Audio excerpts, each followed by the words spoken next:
So today we're here to talk about tracking. Is such a hot topic now because the browsers are turning off third-party Should we cookies. be worried about it? What's There's going no on? such thing as, I did this last year, it should work this year anymore. That's gone. That's the thing of the past. This is Thinking Forwards by WebGains, a podcast series to encourage progress in the affiliate channel. Join our team and our guests as we delve into and dissect some really important topics. It's time to think forwards. On with the podcast. So today we're here to talk about tracking, which is obviously a very hot topic within the industry and obviously fundamental to the success of our channel. It's often a topic which is discussed without the CTO in the room. So I'm very happy to welcome Samuel Rodman, WebGains' CTO, to join me today to discuss all things tracking. We've only got about 20 minutes, Sam, and I know you could talk for hours on this topic. But I'd love to hear from you to start with. Obviously, there's a lot of buzz around the sunset of third-party cookies within the affiliate channel, and I'd love for you to kind of explain to a non-technical person what does this actually mean? Should we be worried about it? What's going on? So I guess, there is a lot of buzz around third-party tracking at the moment. I think that buzz is mainly because the last bastion of third-party tracking is Google and Chrome, and it's probably, is still the largest browser used worldwide. Safari and Firefox have killed off third-party tracking over the last few years, and so effectively ad tech and tech that relies on third-party tracking is kind of left on Chrome, and with the sunsetting of it in Chrome and via Google, then obviously there's a major threat there, or at least there's a threat to the way that their business works. And so that's generated a lot of press, I guess, in the last 6 months to a year, because that reality is happening, and there's pretty much no turning back on it in that regard. So in terms of what it means, from a non-technical perspective, the third-party tracking allows multiple information to be stored about multiple websites on a user's machine, and allows you to then understand more about what that user's doing, and it allows multiple players within that stream to feed in and gain knowledge regarding the user in order to advertise to them and personalize those adverts to them more effectively, therefore hopefully selling to them more effectively, leading to greater revenues for said ad companies and obviously the advertiser who's hosting that third-party tracking. However, as we've seen in the last, since GDPR really, and the major shift in the way that privacy is managed online, that has changed, and users' rights over that information, because that can be used in some very negative ways, as well as obviously the positive ways of deciding the best shoes that you should be purchasing from somewhere. Can obviously be, and so that's effectively third-party tracking is being ended in order to support that and support that privacy drive effectively. Mm-hmm. And obviously this is something that WebGains, I guess, has been talking about and has actively switched off third-party cookies within the business years ago. Can you talk a little bit about that, and also why we decided to be so ahead of the curve when it comes to not relying on third-party cookies? Yeah, WebGains took a very strong stance on GDPR from the start. And as I mentioned before, the sort of discontinuing of third-party cookies or restrictions on third-party cookies, they're not going anywhere. Just the browsers that you use will not let you use them in the way that they used to. WebGains has taken a very strict path on privacy because we feel that it provides better services for the consumer at the end of the day.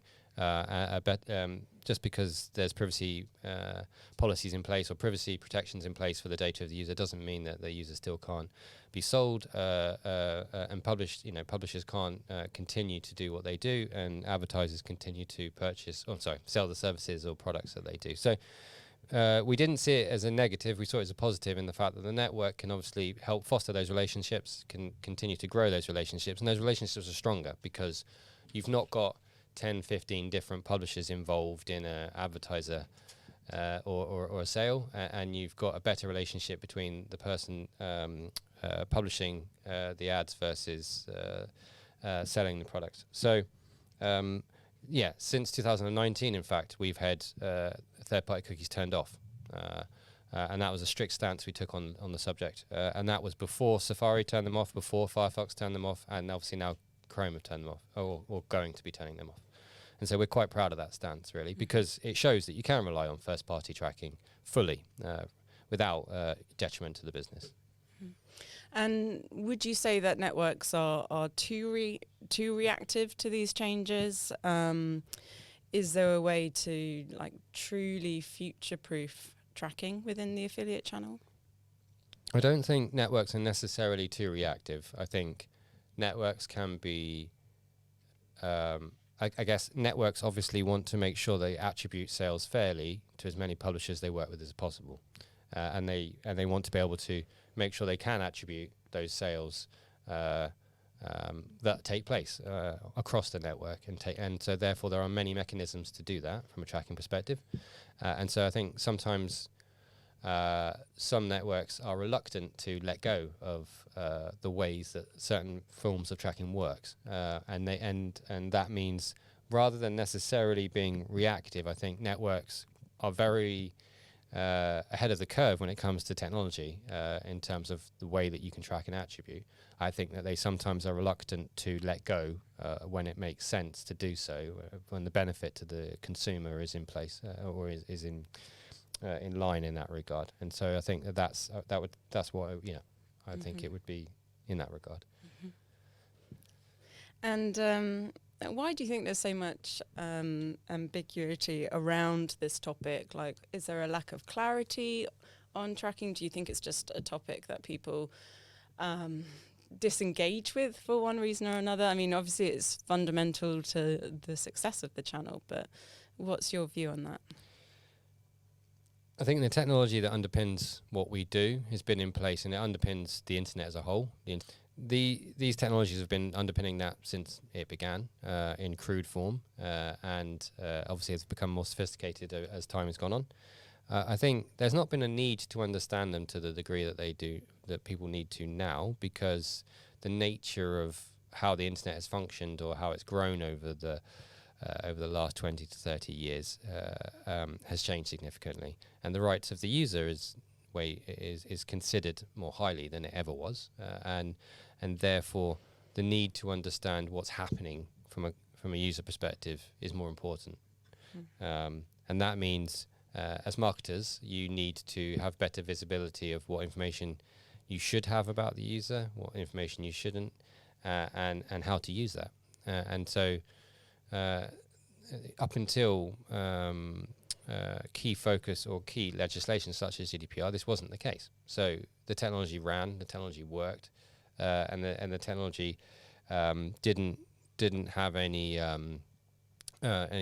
It wasn't changing all the time. You've got to understand that the tracking is such a hot topic now because the browsers are turning off third-party cookies.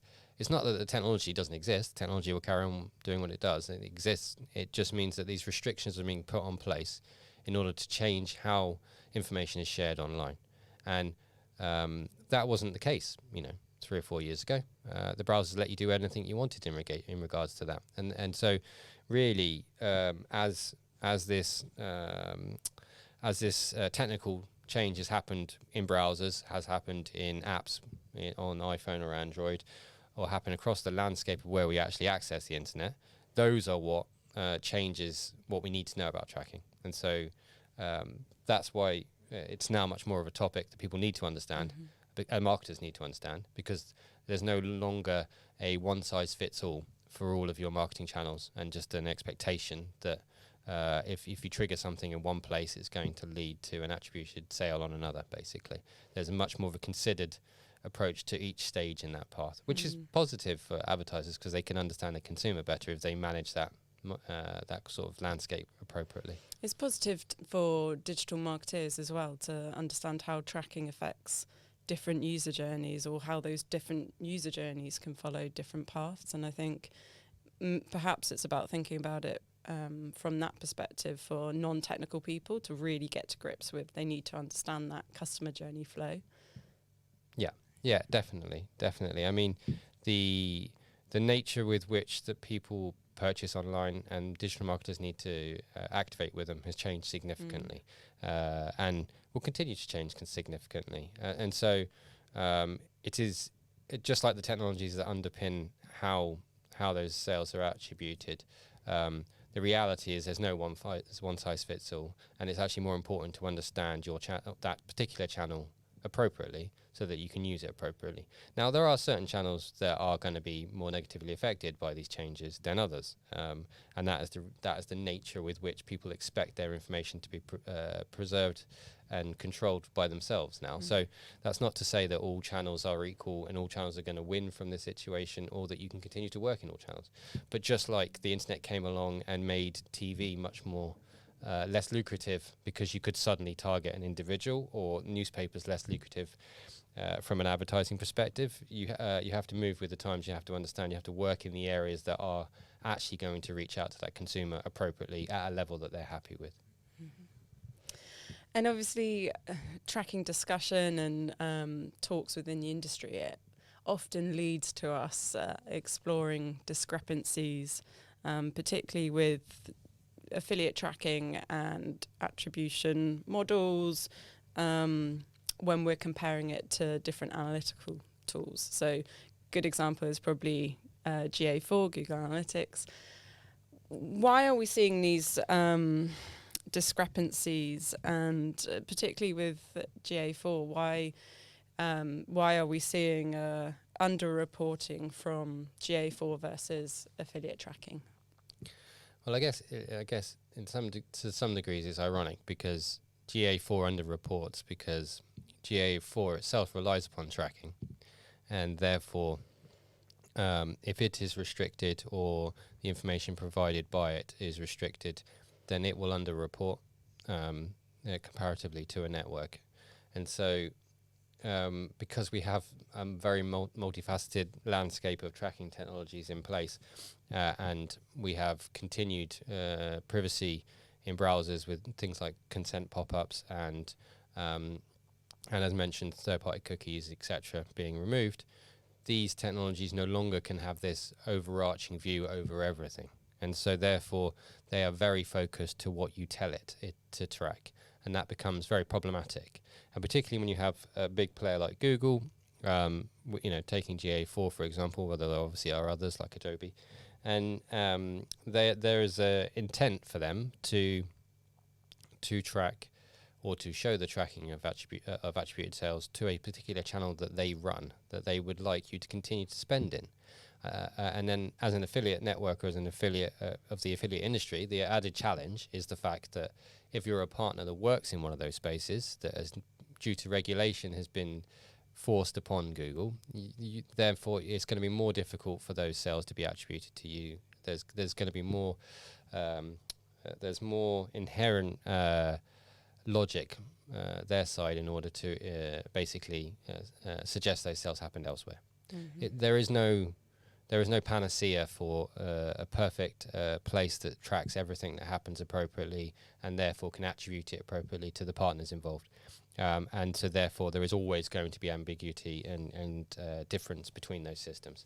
It's about trust in your relationships. It's about understanding the benefits to working with the publishers that you do, or as an advertiser, and that's what I was mentioning at the very beginning, I guess, is that moving to first party means that those relationships are better, are cleaner. The publisher has better visibility of your brand, is selling your brand. You align with how they're selling your brand, and that should lead to much better content, much better positioning of your brand, and therefore lead to greater sales. And it's a victorious circle in that regard. And so that's the key thing, I think, to take away from this, is that you should be thinking about how you can leverage that that playing field, as opposed to be concerned or try to understand everything within it, because the reality is there's so many moving parts that none of the tracking systems or none of the attribution systems are going to be perfect. We hope you're enjoying the show. If any of what was said in Thinking Forwards has resonated with you, or if you're looking to unlock more revenue in the affiliate channel, and let's face it, who isn't? Or even if you'd like to be a guest on a future episode, we'd love to talk. Head to our website, www.webgains.com, or email our team at hello@webgains.com, and we'll continue the conversation. Thanks again for listening. Enjoy the second half of the pod. Do you think it would be easier to have a single point of truth? So can it be Google? Can Google become that single point of truth? And if it's not Google, are there any other signals that a universal attribution system would be developed in the near future? It's an interesting question. I mean, I'm sure Google would love for it to be the single point of truth. I mean, it tries to be, because obviously one company can't have the overarching lock and key for that technology, and that's a real challenge. And that is, one of the reasons we're seeing what we're seeing in the current marketplace today. It's very difficult to develop something that is centralized, reliable, and would be a single point of truth. If you take universal, universal IDs, for example, which is kind of a new or a driving force in terms of having personalization for users without with their consent and without their loss of or access to their data. This is kind of a first-party mechanism that would move away from traditional first-party cookies, but we have 80 to 90 different players in that marketplace alone. Already.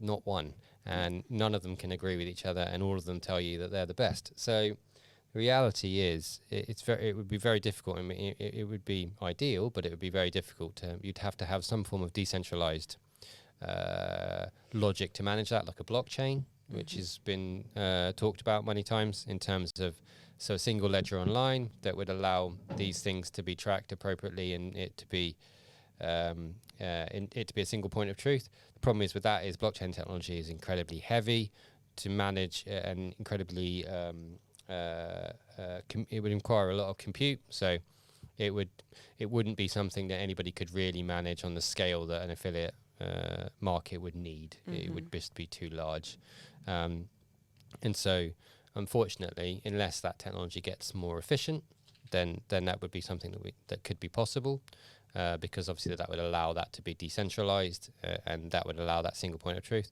But the reality is that would be incredibly difficult based on current technology today. Do you think there should be more, maybe this is kind of speaking back to an earlier question, but do you think there should be more alignment within the industry across networks on the topic of tracking? Obviously, the APMA is doing a lot of great work to generally raise awareness of tracking. Do you think that do you think that is holding the industry back, that networks are doing things differently and that's causing confusion maybe on the publisher side of things?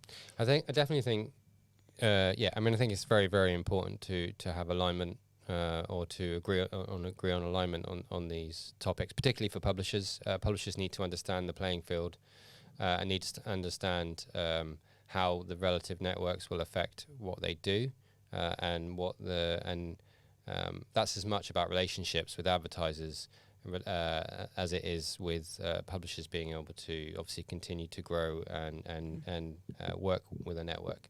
So I do think that a common discussion on the different means with which tracking is done and the impacts and different types of places of where it happens, like how it transpires in terms of if you're, as I say, it is different if you're tracking people who are purchasing through apps on Mobile phones, it's different whether you're purchasing on your mobile phone but on the web, different if you're purchasing on desktop, different if you're purchasing in Safari versus Chrome versus Firefox.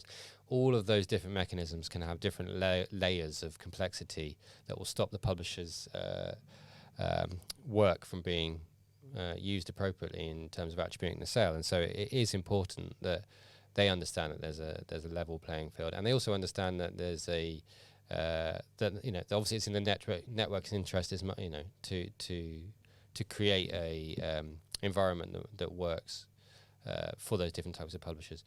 But I do think a real challenge with this is the fact that publishers, there isn't one group of publishers. All the publishers are working in very, very different ways, and if you're a publisher that has a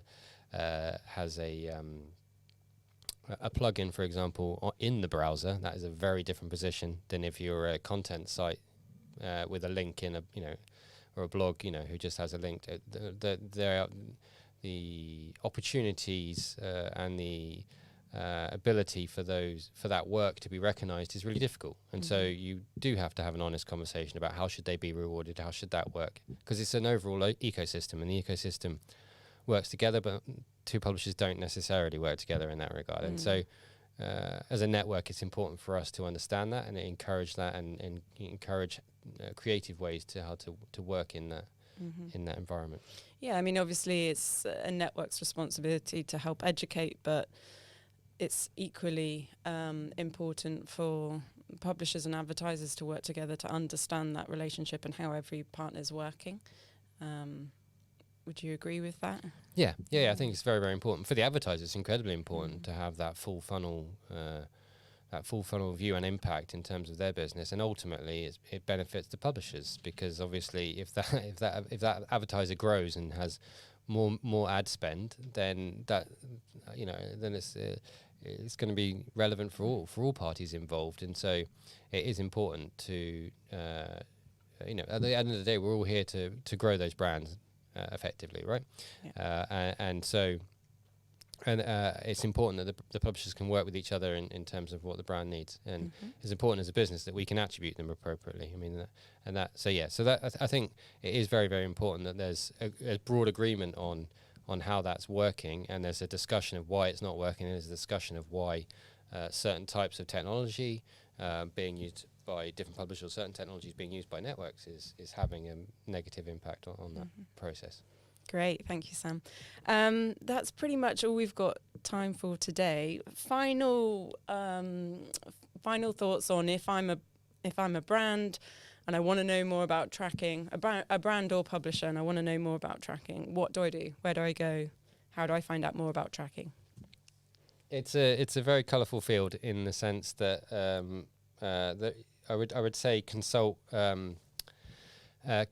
trusted sources on the subject. Like your network? Exactly like your network. Don't believe everything that you read that's sensational on LinkedIn, and don't really read everything that Google publishes in that regard. Take a holistic view. Look across the playing field in terms of what Google are doing, what Apple or Safari are doing. What your network is, and obviously talk to your account manager at your network to understand more. The integration team at WebGains is incredibly knowledgeable on such subjects as well, and we can navigate that path for you. It's an ever-changing path, so it's important to keep up to date and to make sure that you're clear on the effects of these changes on your various publishers. As I say, that the biggest shift we'll see is a shift in different publishers working over others, and a shift in different types of technology working over others. And I think that's the important thing to remember. It's like anything, it's about adapting campaigns in order for it to work to you over time. There is no such thing as, I did this last year, it should work this year anymore. That's gone. That's a thing of the past. And our industry moves quick enough or much quicker than that now in regards to how advertisers should be thinking. Great. Thank you so much, Sam, for joining me today to talk about it. I can't think of a better person to sit down and talk through this topic. So thank you for your time today. Thank you. You're too kind. Thank you for joining us for this episode of Thinking Forwards with WebGains. If you want to hear more about the content that we've discussed, then head over to webgains.com and get in touch.